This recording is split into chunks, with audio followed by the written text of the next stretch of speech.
Good afternoon, everybody, and welcome to our walkout. Thank you for joining us wherever you are.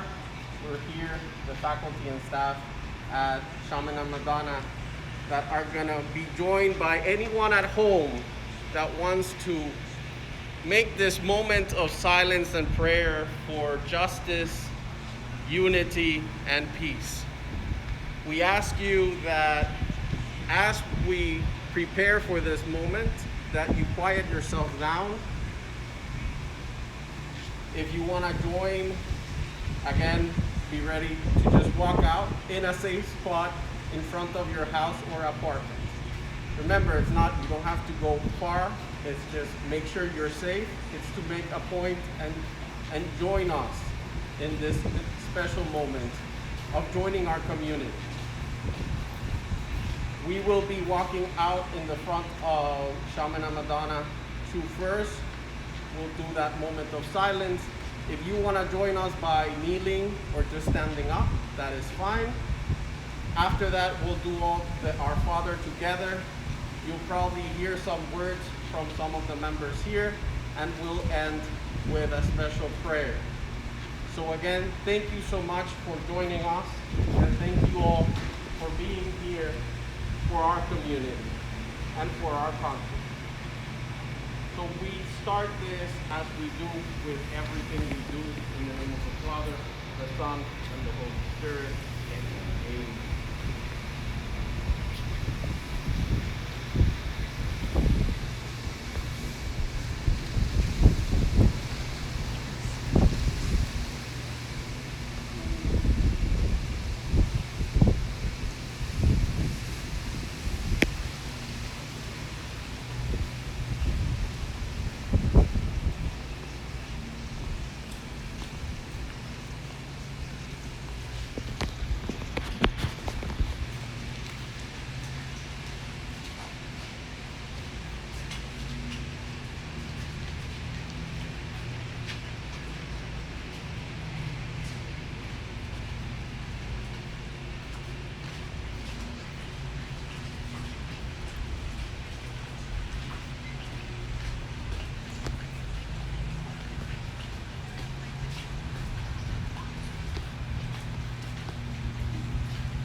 greatest commandment?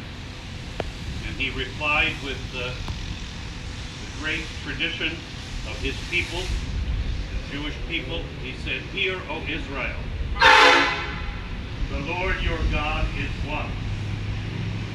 You shall love the Lord your God with all your heart and soul and mind and strength." And then Jesus said, the second is like it. Love your neighbor as yourself.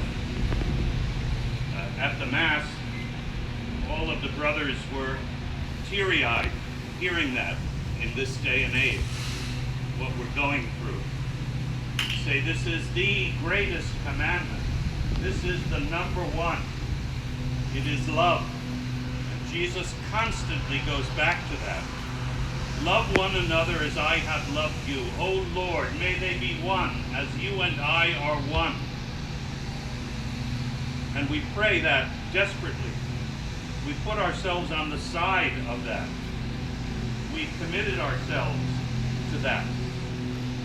That we love God, and in loving God, we continue his love for all creation and for all people.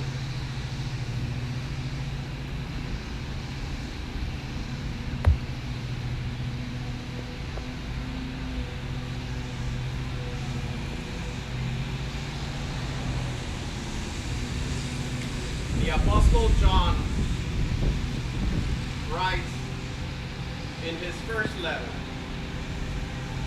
"Beloved, let us love one another, because love is of God, and everyone who loves is begotten by God and knows God. Whoever is without love does not know God, for God is love." Going off of Father Bob's words of our greatest commandment, which is love one another. A bigger one is to show that love to one another. To never forget that love is an action, not a word, but an action. And that without love in this world, there is no presence of God. And in these moments of great injustice, in these moments that our world seems that it's upside down, the action of loving one another is the most important. Not because it's what the gospel says only, it's because if we want to be the image of God, if we want God to be in our community, if we want God to be in our families, we need to love one another. The first step of love is to trust. And right now there's so little trust in our society because we do not listen to each other. We need to stop and listen.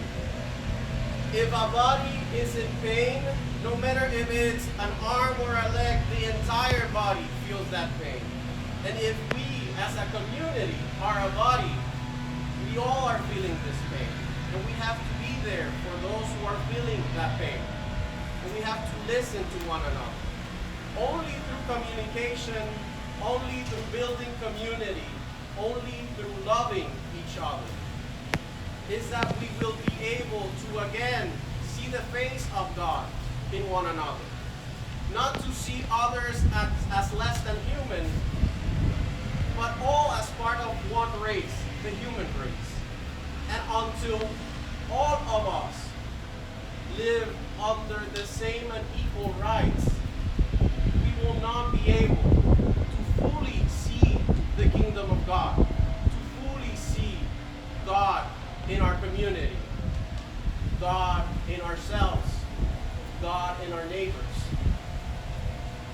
So I invite you to not only have this moment of silence, not only to pray, but to act through love. Because only acting through love, we will be able to bring God into our world. And now I'm going to ask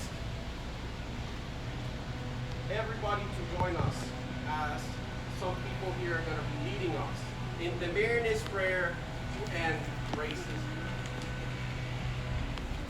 Holy Mary, to whom we have consecrated our lives, we join with you in prayer. We seek the grace and understanding to be converted from the sin of racism that has infected our society for so many years. Help us not be in denial of the power systems that still give some privileges to the expense of others. Help us to use our power and influence in our communities, families, schools, parishes, and other institutions to assure appreciation and respect for all cultures. We are grateful for our call to live and spread the community spirit in which the body of Christ flourishes and celebrates various gifts and talents. Show us the steps we must take to counteract racism.